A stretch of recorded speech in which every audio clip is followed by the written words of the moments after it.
10 কারণে আমরা পিছিয়ে যাই। 1 নাম্বার কারণ আনতারিফুল্লাহ ওয়া লাম তুআদ্দু হাক্কাহু। আল্লাহ পাককে ঠিকই আমরা চিনি, আল্লাহ পাককে ঠিকই আমরা জানি। মহামারীর সময়ে অন্য কারো কাছে কোনো কিছু চাই নাই, একমাত্র ভিখারির মতো যার কাছে চেয়েছি তিনি কে?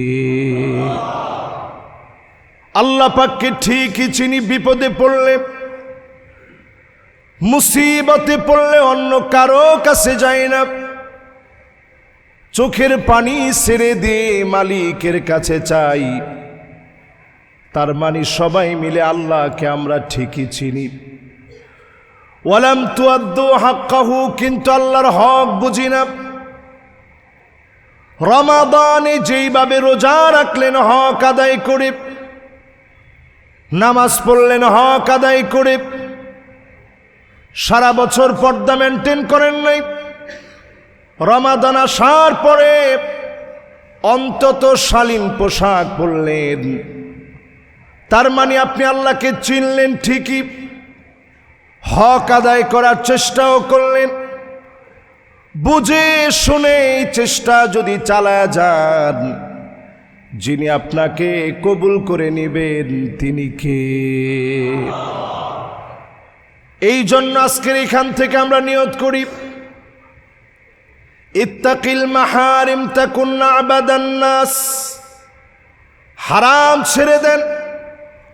হারাম সম্পর্কে সবাই জানি। এই হারামগুলো যদি আপনি আমি ছেড়ে দেই, তাকুন আবাদান নাস, সাধারণ কোনো ওলি না। হারাম ছেড়ে দিলে ওলিদের ওলি, যিনি আমাদেরকে বানায়া নিবেন, কবুল করে নিবেন তিনি কে? শুধু হারাম ছেড়ে দেন। এই রমজান মাসে আল্লাহকে চিনে, সিয়াম সাধনার এই মাসে যে কাজটা আমাদের জন্য হালাল ছিল, আল্লাহ নিজে বলছেন কুলু ওয়াশরাবু ওয়ালা তুসরিফু, খাও পান করো, অপচয় করতে যেও না। রমাদান মাসে আল্লাহ রাব্বুল আলামিন নির্দিষ্ট একটা সময়ে খানাপিনা আমার জন্য নিষিদ্ধ করেছেন। হালাল বস্তু নিষিদ্ধ হওয়ার পরেও শুধু আল্লাহর ভয়ে আপনি ছেড়ে দিয়েছেন। স্ত্রীর কাছে যাওয়া সওয়াবের কাজ হিসেবে আল্লাহ তাআলা পরিগণিত করেছেন। নির্দিষ্ট সময়ে এই হালাল কাজকে আল্লাহ রাব্বুল আলামিন নিষিদ্ধ করলেন। আল্লাহর ভয়ে মুসলমান এক ঢোক পানি খায় না। আমি সেদিন একটা ভিডিও দেখছিলাম, আমেরিকার ভিডিও। একজন মুসলিমা নারীকে অফার করা হলো যে তোমাকে $2000 দিই, তুমি এক ঢোক পানি খাও। কেউ দেখে নেই, কিন্তু সে এক ঢোক পানি পর্যন্ত খায় না যে আল্লাহ রাব্বুল আলামিন দেখবে। সুবহানাল্লাহ। তাকে 16 Pro Max একটা দিচ্ছে যে তুমি এটা নাও, এরপরে রোজাটা ভেঙে ফেলো। 2 লাখ দিলাম, মানে $2000 দিলাম, সাথে আরো 16 Pro Maxটা দিলাম, তুমি একটু এক ঢোক পানি খেয়ে নাও। সে বলল না, আমি রোজাদার, আমি এটা খেতে পারবো না।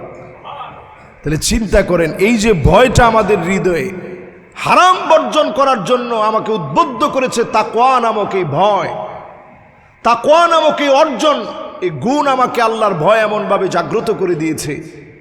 আমি এক ঢোক পানি, তৃষ্ণার্ত, পিপাসার্ত, কষ্ট, ক্ষুধার্ত হওয়ার পরেও, কষ্টে পড়েও আমি এক ঢোক পানি খাই না, শুধুমাত্র কার ভয়ে?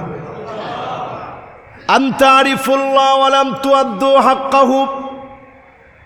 আল্লাহর হকগুলা যদি বুঝে বুঝে আদায় করেন, এই রমাদান মাসে যিনি আপনাকে অবশ্যই কবুল করে নেবেন তিনি কে? 2 নাম্বার পয়েন্ট, ওয়া আনতুম তাকরাউনাল কুরআন ওয়া লাম তা'মালু বিহি। কোরআন পড়েন ঠিক, কোরআন অনুযায়ী আমল করেন না। আমরা কয়জন লোক কোরআন পড়তে জানি? কোরআন পড়তে যারা জানি, কয়জন আমরা সহি করে পড়া শিখেছি?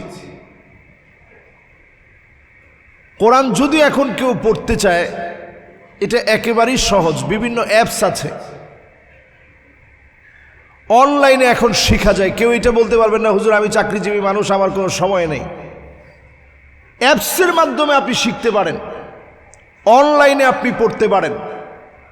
অফলাইনে যারা নিয়মিত মসজিদে আসেন, আমাদের এই দিনু ব্যাপারী ওয়াকফ স্টেট মসজিদে যদি আপনারা চান, অথবা এখনও যদি আপনারা দাবি করেন, আজকের জুমাতেই যদি আপনারা চান যে হুজুর আমরাও কোরআন শিখতে চাই, এই মসজিদে আমরা শিখাবো কিনা বলেন?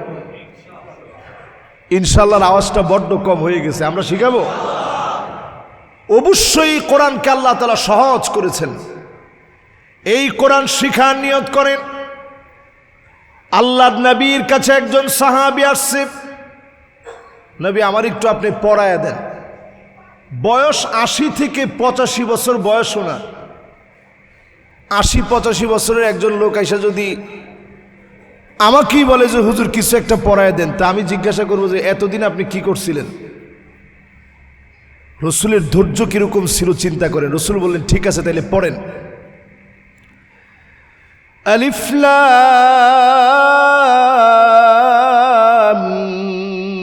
মিম।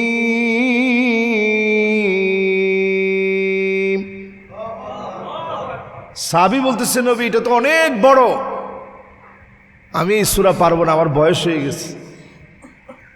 নবীজি বললেন ঠিক আছে তাইলে পড়েন। আলিফ লাম রা।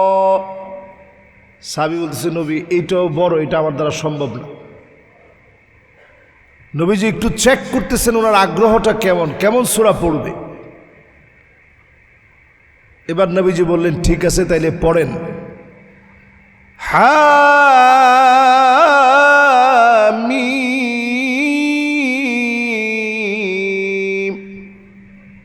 সাহাবী বলতেছে নবী এইটাও তো বড় লাগে, এইটাও আমি পারবো না। নবীজি বললেন ঠিক আছে তাইলে পড়েন। সাব্বিহ ইসমা রাব্বিকাল আ'লা আল্লাযী খালাকা ফাসাওয়া ওয়াল্লাযী قدر فهدى। সাহাবী বলতেছেন নবী এইটাও আমার কাছে কঠিন লাগে, এটাও আমি পারতেছি না। নবীজি বললেন ঠিক আছে তাইলে পড়ো।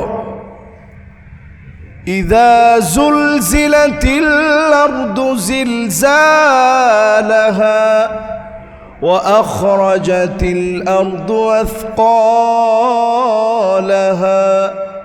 وقال الإنسان ما لها। এতটুকুন যখন পড়তে দিছে, সাহাবী পুরা সূরাটা নবীজির সাথে পড়ছেন, পড়ে মুখস্থ করে বলতেছে লা আযীদু আলাইহা আবাদা।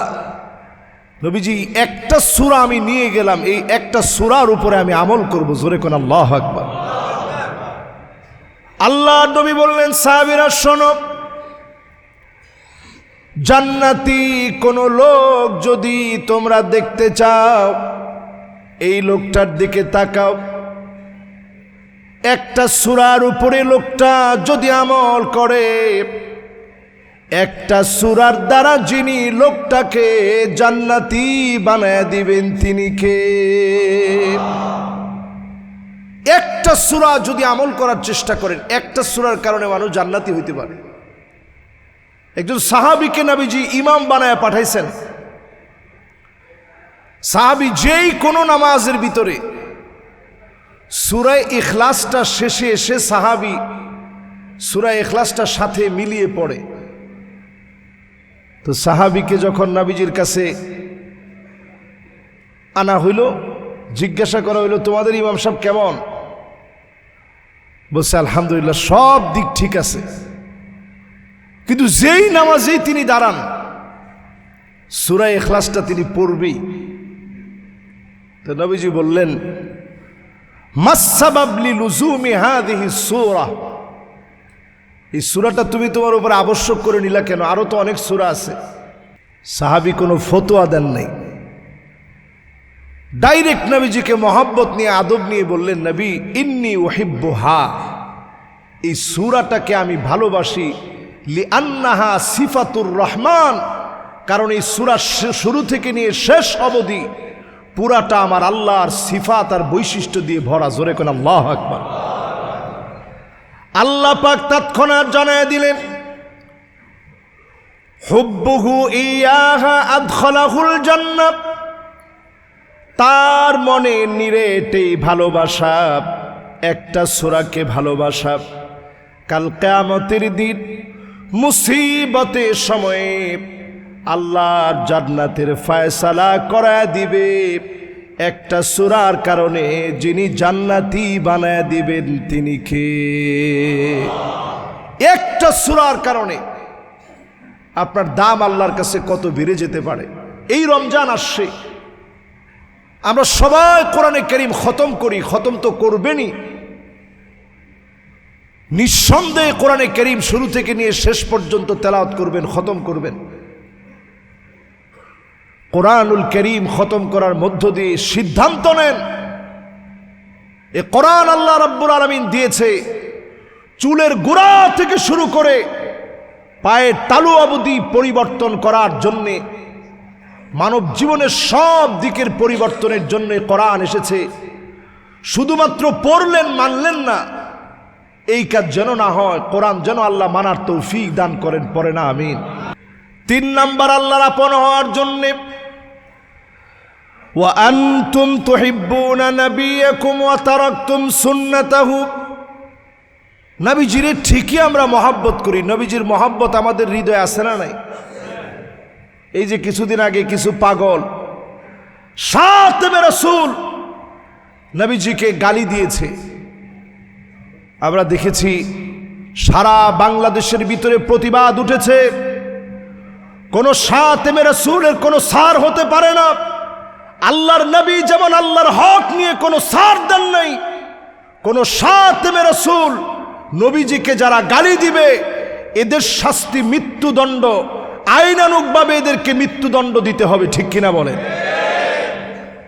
শাতিমে রাসূলের কোনো সার হতে পারে না। নবীজি নিজের হকের ব্যাপারে সার দিছেন, নিজের হকের ব্যাপারে সার দিছেন। নিজের শরীর রক্তাক্ত হয়েছে তায়েফের প্রান্তে, নবীজি কিছু মনে করেন নাই। ফেরেশতা বলেছে নবী বদদুয়া করেন, আল্লাহ নবী পরিষ্কার জানায়া দিলেন, ইন্নী লান উবাস লাআন, বদদুয়া দেওয়ার জন্য আমি আসি নাই। নবীজি আমার বদদুয়া করেন নাই, নিজের হকের ব্যাপারে ছাড় দিয়েছেন। উহুদের প্রান্তে মাথার ভিতরে হেলমেট গেঁথে গিয়েছে। আল্লাহ নবী, বিশ্ব নবী আমার, তিনি বদদুয়া দেন নাই। খন্দকের প্রান্তে নামাজ ছুটে গেছে কাফেরদের কারণে, এক মুহূর্ত নবী আর দেরি করেন নাই। আল্লাহুম্মা ইমলা বুতুনা হাউলাইল কাফার বিন্নার, এই কাফেরদের পেটগুলাকে আগুন দিয়ে ভরে দেন। আল্লাহুম্মা ইমলা কুবুর বিন্নার, কাফেরদের কবরগুলাকে আগুন দিয়ে ভরে দেন। আল্লাহ পাক প্রশ্ন করলেন, নবী তায়েফের প্রান্তে রক্ত ঝরল, আপনি বদদুয়া করেন নাই? উহুদের প্রান্তে শরীর থেকে রক্ত ঝরল, বদদুয়া করেন নাই? আজকে কেন বদদুয়া করলেন? নবী জানায় দিলেন, আমি নামাজ পড়তে পারি নাই তাদের কারণে। আসরের নামাজ ছুটে গেছে, নবীজি সহ্য করতে পারে নাই, বদদুয়া করেছে। আল্লাহ পাক এই জন্য নবীজিকে যারা গালি দিবে, আল্লাহ নবী তাদের ব্যাপারে এত কঠিন হয়েছে। শাতিমে রাসূলদেরকে আল্লাহ রাব্বুল আলামিন প্রতিনিয়ত লানত দেন, ফেরেশতারা লানত দেয়, জমিনের সৃষ্টিকুল তাদেরকে লানত দেয়। যারা নবীজিকে গালি দিবে বাঁচার কোনো অধিকার তাদের থাকতে পারে না, ঠিক কিনা বলে? নবীজিরে ঠিকই আমরা মহব্বত করি, কিন্তু নবীজির সুন্নত আমরা মানি না। অধিকাংশ মুসলমানের অবস্থা এখন এমন, বিগত আমরা অমুসলিমদেরকে অনুসরণ করি। আমাদের পোশাক, আমাদের স্টাইল, আমাদের ফ্যাশন, কথাবার্তা বলার ধরন, সব কিছু অমুসলিমদেরকে আমরা পুরাপুরি এখন অনুসরণ করি। আমি তো মনে করছিলাম যে মানুষ মনে হয় দিনের দিকে খুব আগ্রহী হয়ে গেছে, অনেক ইয়ং জেনারেশন একেবারে সুন্দর দাড়ি রেখে ফেলছে। তা আমার মনটা খুবই আনন্দিত হচ্ছিল যে মাশাআল্লাহ, হুজুরদের কথা অন্তত একটু দেরিতে হলেও সবাই আমলে নিছে। কয় যে হুজুর, তামিল মুভি দেখে ওই মুভির নায়ক যখন দাড়ি রাখা শুরু করছে তখন থেকে ইয়ং জেনারেশন এখন তারাও দাড়ি আর মুছে একসাথে লাগায়া তারাও দাড়ি রাখা শুরু করে দিস। এই স্টাইল এখন সমাজের ভিতরে আছে না নাই? আপনি দাড়ি রাখেন না, একটা হারাম কাজ করতেছেন। ফ্রান্সে যদি আল্লাহর নবীর বিরুদ্ধে কোনো কথা হয়, সবচেয়ে বড় মিছিলটা দুনিয়ার কোনো দেশে না হইলেও কোন দেশে হয়? বাংলাদেশে হয়। আমি মাহফিল করতে গিয়েছিলাম ভোলায়, একটা ছেলের হাতের ভিতরে 18টা গুলি লাগা। তা আমি বললাম, তোমার কি কষ্ট হয় না? তো বলতেছে, হুজুর, যখনই আমার মনে হয় এই সব গুলিগুলো আল্লাহর নবীর মহব্বতে, যখন আমি নবীজির বিরুদ্ধে যখন কোনো শাতিমে রাসূল নবীজিকে গালি দিয়েছে, ভোলার মধ্যে একবার নবীজিকে নিয়ে ব্যঙ্গ করেছিল, সেইটার প্রতিবাদে যখন আমি বের হয়েছে, আমি গুলি খেয়েছি, আমার কোনো আফসোস নেই। যখনই ব্যথা উঠে আমার মনে হয় এই গুলিগুলো আমি আমার রসুলের জন্য খেয়েছি। জোরে করে আল্লাহু আকবার। এই মহব্বত নিজের ভিতরে জাগ্রত করেন। আল্লাহর নবী তেমন কিছু নিয়ে যায় নাই, সব আমাদের জন্য দিয়ে গেছে। মুসলসল জীবনের এমন অনেকগুলো মাস ছিল, একদিন চুলার ভিতরে আগুন জ্বললে অন্যদিন চুলার ভিতরে আগুন ছিল না। আল্লাহর নবী কষ্টগুলা করলেন, ক্ষুধার যন্ত্রণা সহ্য করলেন শুধুমাত্র আমার আপনার জন্যে, মহব্বতের উম্মত গুলার জন্যে। আল্লাহর নবী চাওয়া লাগতো না, শুধু যদি মনের ভিতরে আসতো লা সারাল লুহুদু যাহাবা, একটা মুহূর্ত দেরি হতো না, মুখে বলাও লাগতো না, শুধু যদি নবীজির মন চাইতো, উহুদ পাহাড়টা যিনি স্বর্ণ বানায়া নবীজিকে হাদিয়া করে দিতেন, তিনি কে? সম্মানিত মুসল্লিয়ানে কেরাম, আজকে আমরা দামি একটা পোশাক পরে বসছি, কত সুন্দর একটা পোশাক পরে আমি এখানে বসছি খুতবা দেওয়ার জন্যে। আপনারা সবচেয়ে সুন্দর সুন্দর জামাগুলা পরে আসছেন জুমার নামাজ পড়বেন, অথচ সাহাবায়ে কেরাম দুনিয়া থেকে চলে গেছে, একটা টুকরা কাপড় নিতে পারে নাই। ঘাস পর্যন্ত পায়ের ভিতরে দিয়ে দেওয়া হয়েছে, এক টুকরা কাপড় পর্যন্ত নিতে পারে নাই। প্রায় দিন সাহাবীরা রোজা রেখেছে, একটা খেজুর খেয়ে, 3টা খেজুর খেয়ে, সামান্য 1 গ্লাস দুধ খেয়ে রোজা রেখেছেন। সারা দিন মসজিদে কাটায় দিতেন। প্রশ্ন করা হতো, এত পরিমাণ কষ্ট কেন আপনারা করছেন? জবাব দিতেন, নুতহিরু সিয়ামানা, আমরা আমাদের রোজাগুলাকে পবিত্র বানাচ্ছি। রোজাগুলাকে যারা পবিত্র বানাচ্ছেন, আল্লাহ রাব্বুল আলামিনের কাছে প্রতিনিয়ত ধর্ণা দেন। অনেক বেশি খাবার খাওয়ার নাম সাহারি না। তাসাহারু ফাইন্না ফিস সাহুরি বারাকা, অল্প অল্প খাবার হলেও গ্রহণ করেন, সামান্য হলেও সাহারি খান, ইফতারিতে একটা খেজুর হলেও খান,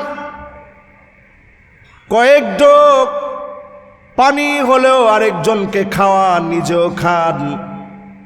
হাউজে কাউসার থেকে যিনি পান করাবেন তিনি কে? 3 নম্বরের পরে 4 নম্বর, আল্লাহর আপন হওয়ার ক্ষেত্রে প্রতিবন্ধকতা নাম্বার 4, ওয়া আনতুম তারিফুনা আন্না শাইতানা আদুকুম। এই কথা আমরা সবাই জানি, শয়তান আমার জন্য নিকৃষ্ট দুশ্মন। এই কথা কি আপনারা জানেন না? জানেন না? আজকের এই জুমায় এসে জানছেন না আগে থেকেই জানেন?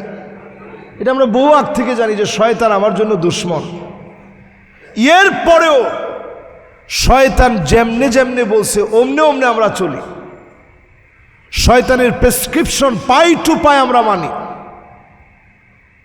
যাই না বুঝা মানি। রমজান মাসেও অনেকেই মনে মনে চিন্তা করছেন যে হুজুর শয়তান তো বন্দি।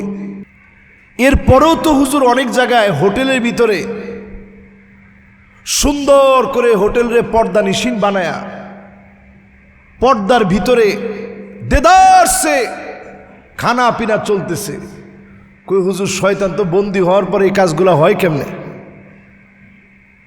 আপনি সামান্য এই ফ্যানের দিকে তাকায় দেখেন, এই ফ্যানটা যদি এখন সুইচ বন্ধ করেন, তৎক্ষণাৎ এই সুইচটা বন্ধ করার পরই ফ্যানটা বন্ধ হয় না, আরো অনেকগুলো চক্কর দেয়, দিতে দিতে দিতে দিতে গিয়ে আসতে থামে। এজন্য আমরা গত জুমাতেও বলছি, এখনই নিজের শুধরায় নেন। রমজানের বাকি যেই সময়গুলো আছে সেই সময়ের কল্যাণ লাভের জন্য এখনই নিজেকে পুত পবিত্র বানান। শয়তানরে দুশ্মন মনে করেন, চোখের হেফাজত করেন, জবানের হেফাজত করেন, কানের হেফাজত করেন। প্রতিনিয়ত মুনাজাতে আল্লাহর কাছে কান্নাকাটি করেন, চোখের পানিগুলো ছেড়ে দিয়ে দিয়ে কাঁদেন। নবীজি রমজান আসলে এত পরিমাণ কাঁদতেন, আম্মা জান বলেন প্রায় সময় রমজানের কান্না এমন হতো, আজিজুন কাজিজিল মিরজাল, গরম পানি পাতিলের ভিতরে রেখে চুলার উপরে দিলে টকবক টকবক করে যেমন করে ফুটে, আমার নবীর ভিতর থেকে কান্নার আওয়াজগুলা টকবক করে ফুটে ফুটে বের হতো। নবীজি আমার আপনার জন্য কাঁদতেন, প্রতিনিয়ত ফরিয়াদ করতেন। আপনিও যদি আল্লাহর কাছে কাঁদতে পারেন, আইনানে লা তামাসসুহুমান নার, দুইটা চোখের জন্য জাহান্নামের আগুন হারাম হয়ে যাবে।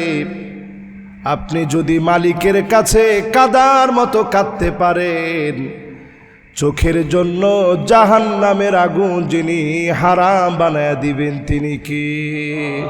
এই গেল 4 নম্বর। 4 নম্বরের পরে এবার আসেন 5 নম্বরে, আল্লাহর সাথে বন্ধুত্বের প্রতিবন্ধকতা নাম্বার 5, ওয়া আনতুম তুহিব্বুনাল জান্নাহ ওয়া লাম তা'মালু বিহি। জান্নাত আমরা সবাই চাই। এখানে যদি আমি একজন একজন করে প্রশ্ন করি, কে জান্নাত চান না, কে চান না, এরকম একজন হাত তুলে তো দেখি। মাশাআল্লাহ, একজন মুসল্লিও এমন নাই যে ঘুমের 3 নাম্বার প্রকারে আছে, হঠাৎ করে শুনে লাভ দিয়ে হাত তুলে ফেলছে। এরকম একজন মুসল্লিও পাই নাই। এরকম একজন যদি পেতাম অন্তত ভাবতাম যে এই লোকটা মনোযোগ নাই এখন। তাহলে জান্নাত চান না এরকম একটা লোক আছেন? আমাদের দেশে কিছু ভণ্ড এরকম আছে, যেই ভণ্ড বলে জান্নাতের দরকার আমার নাই।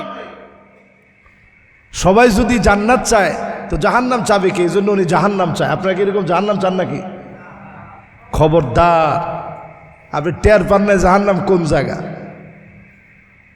জাহান্নাম ওই জায়গার নাম, দুনিয়ার সবচেয়ে ধনী ব্যক্তিরা আল্লাহ ডেকে আনবেন এদিকে। যেমন বিল গেটস আছে পৃথিবীর সবচেয়ে ধনী মানুষ, এরপরে ফেসবুকের যে মালিক তার নাম কি? Mark Zuckerberg. তাকে ধরেন আল্লাহ ডেকে আনছে, যায় যদি ইমান না আনে আর কি। আর ইমান আনলে তো আল্লাহর কাছে প্রিয় হয়ে যেতে পারে, আমাদের চাইতে অনেক সেরা হয়ে যেতে পারে। তো দুনিয়ার সবচেয়ে সুখী ব্যক্তিকে আল্লাহ ডেকে আনবেন, আয় এবার একটু বল, দুনিয়ায় তো সুখ কম করস নাই। ফেরেশতাদেরকে বলবে তাকে জাহান্নামের আকৃতি দাও, তার একটা দাঁত হবে কা জাবালে উহুদ, উহুদ পাহাড়ের সমান হবে তার একটা দাঁত। উহুদ পাহাড়টা কত বড়? 6.5 কিলোমিটার লম্বা উহুদ পাহাড়টা। চিন্তা করেন, একটা দাঁত যদি হয় 6.5 কিলোমিটার লম্বা, তাহলে জিহ্বা কতটুকু? তাহলে তার মুখটা কত বড় হবে? এরপরে আল্লাহ বলবে ইগমিসুহু গামসাতাম মিনান নার, একটা সেকা দিয়ে নিয়ে আসো জাহান্নাম থেকে। লম্বা সময় জাহান্নামে রাখতে হবে না, সেকা দিয়ে খালি নিয়ে আসবা। আর দুনিয়ার সবচেয়ে মাজলুম ব্যক্তিকে আল্লাহ বলবে যাও, তার একটু আমার জান্নাতটা দেখায় আনো, খুব কষ্ট করছে দুনিয়ার জীবনে, অনেক মার খেয়েছে। দুইজনের দুদিকে নিয়ে যাবে। এবার আমার আল্লাহ জাহান্নামীকে ডাক দিয়ে বলবে, অনেক সুখ করেছিলি দুনিয়ার জীবনে, একটুখানি বলতো দেখি কোন সুখ তোর মনে আছে। লোকটা কাঁদবে আর বলবে মা আসাবানি কত নাঈম, কোন সুখ আমার মনে নাই। দুনিয়ার জীবনে কোনো দিন কোনো সুখ পাই নাই। এক মুহূর্ত জাহান্নাম দেখে সব ভুলে যাবে। এবার আল্লাহ সবচেয়ে মার খাওয়া ব্যক্তিকে বলবে, ইয়াহিয়া আলাইহিস সালামের কবর আমি জিয়ারত করেছি, মাথা এক জায়গায়, দেহটা আরেক জায়গায় দাফন হয়েছে। নবীদেরকে মাথা কেটে নেওয়া হয়েছে, করাত দিয়ে মাঝখান থেকে চিড়ে ফেলা হয়েছে, জুলুমের পর জুলুম করা হয়েছে। আল্লাহ পাক যেদিন সে ডাকবে, সবচেয়ে মাজলুমকে ডেকে বলবে, জীবনে অনেক কষ্ট করেছিলা দিনের জন্যে, একটা কষ্টের কথা আমাকে একটু বলো। লোকটা সেদিন বলবে মা সাবানি কত দূর নাওবালা,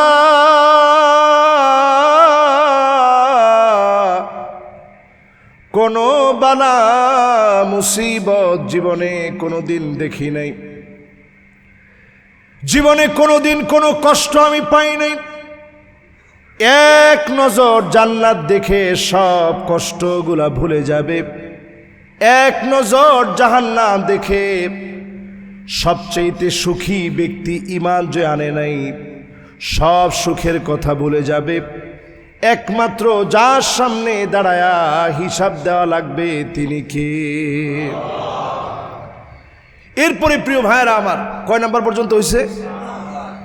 6 নাম্বার। বাকিগুলো আমরা একটু তাড়াতাড়ি বলে ফেলি। 6 নাম্বারে ওয়া আনতুম তুকরিহুনান নার, প্রত্যেকে আমরা জাহান্নাম অপছন্দ করি।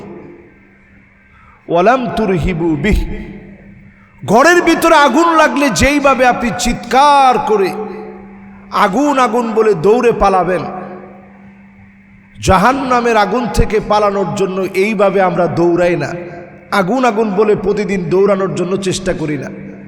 প্রত্যেক দিন অন্তত 3 বার আল্লাহর কাছে বলেন আল্লাহুম্মা আজরিনি মিনান নার, আল্লাহ জাহান্নামের আগুন থেকে আল্লাহ আপনি বাঁচায় দেন। রাজি আছেন ইনশাআল্লাহ? 7 নম্বরে ওয়া আনতুম তাশতাগিলুনা বিউয়ুবিন নাস, শুধু মানুষের দোষ ত্রুটি নিয়ে থাকেন। ওয়া তারাকতুম আনফুসাকুম, নিজের দোষগুলো আমরা ভুলে যাই, শুধু মানুষের দোষ নিয়ে থাকি। এরকম মানুষ কি আমাদের সমাজে কম না বেশি? চায়ের দোকান নামক পার্লামেন্টে গিয়ে বসলে আপনি দেখবেন খালি মানুষের দোষ। আহারে অমুকের এই হয়েছে, হায় রে অমুকের এই অবস্থা। সারাদিন আপনি মানুষের দোষ নিয়ে থাকেন। ওয়া তারাকতুম আনফুসাকুম, নিজের দোষের কথা ভুলে যান। প্রতিদিন ঘুমানোর আগে একবার হলেও নিজের দোষগুলা স্মরণ করে ঘুমান। যদি শেষ গুম হয়ে যায়, যিনি মাফ করে দিতে পারেন তিনি কে? এটাকে আরবিতে বলে মুহাসাবা, আত্মসমালোচনা। নিজের সমালোচনা করেন যে আমার কয়টা গুনাহ হয়েছে আজকে, আরেকজনের গুনাহ দেখার সময় কই। এরপর ৮ নম্বরে ওয়া আনতুম তাকুলুনা নি'মাতাল্লাহ ওয়া লাম তাশকুরু লাহু, আল্লাহর নিয়ামত খান, ভক্ষণ করেন, আল্লাহর শুকরিয়া আদায় করেন না, এমন লোক আছে না নাই? বাঁ হাতে খানার স্টাইল অনেকের মধ্যে আছে, বাঁ হাতে চা না খাইলে ভাবই হয় না। যারা ব্যবসায়ের জন্য বাঁ হাতে খান, একটু চিন্তা করেন কত লোকের আল্লাহ নল দিয়ে খাওয়াইতেস। আপনার ব্যবসা মুহূর্তের ভিতরে কেড়ে নিতে আল্লাহ সময় লাগবে? ডান হাতে খান, বিসমিল্লাহ বলে খান। খানার পরে যদি পারেন একটা দোয়া মুখস্থ করে নেন, আলহামদুলিল্লাহিল্লাযী আত'আমানি হাযা আত-তা'আম ওয়া রাযাকানিহি মিন গায়রি হাওলিন মিন্নি ওয়ালা কুওয়াহ। এই ছোট্ট দোয়াটা মুখস্থ করে নেন। যদি মুখস্থ করে নিতে পারেন, সওয়াব কেমন?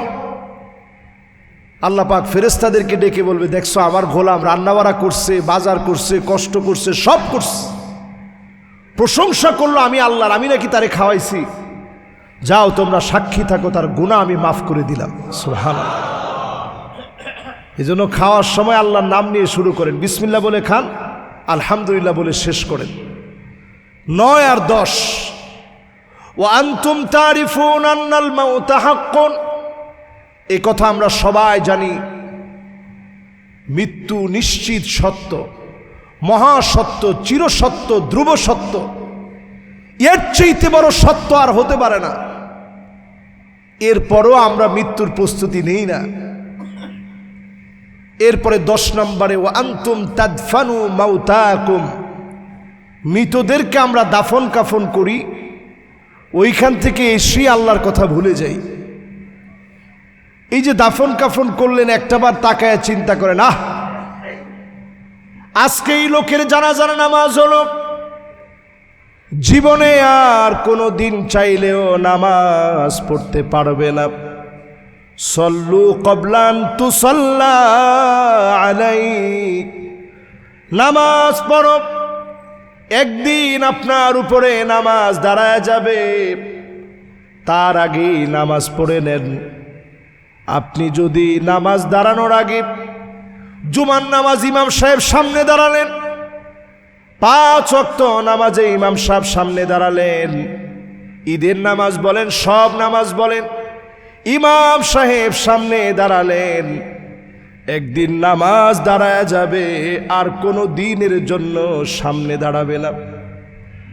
আপনারে সামনে দাঁড় করায় দিবে, ইমাম সাহেব পিছনে দাঁড়াবেন।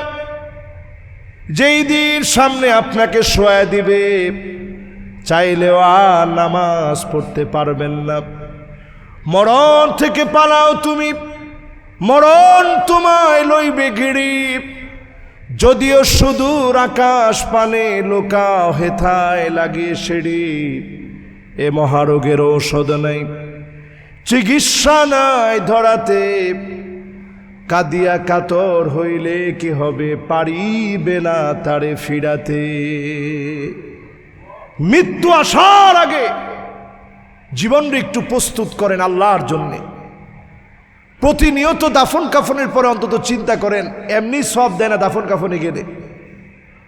2টা উহুদ পাহাড়ের সমান সওয়াব পাবেন যদি আপনি কবরে শোয়ায় দিয়ে চলে আসেন, জানাজার নামাজ পড়ছেন, কবর পর্যন্ত গেছেন, ফালাহু কিরাত, শুধু আপনি 1 কেরাত পরিমাণ সওয়াব পাবেন যদি জানাজার নামাজ পড়েন। এরপরে যদি আপনি জানাজার নামাজের পরে আপনি যদি একেবারে তার সঙ্গে সঙ্গে যেতে পারেন, দাফন কাফন পর্যন্ত করায় দিতে পারেন, কিরাতান, 2টা উহুদ পাহাড়ের সমান, মাসালুল জাবালাইনিল আযীমাইন, 2টা বড় বড় পাহাড় সম পরিমাণ সওয়াব আল্লাহ রাব্বুল আলামিন বান্দার আমলনামায় দান করে দিবে। সুবহানাল্লাহ। আল্লাহ পাকের কাছে এই মোবারক জুমআতে যারা আপনারা আসছেন সকলে সুস্বাস্থ্য কামনা করছি। সিয়াম সাধনার বরকতপূর্ণ এই সময়ে আল্লাহ যেন আমাদের সিয়াম, আমাদের কিয়াম, আমাদের সাধনাকে আল্লাহ যেন কবুল মঞ্জুর করেন। সকলে পড়েন আমিন।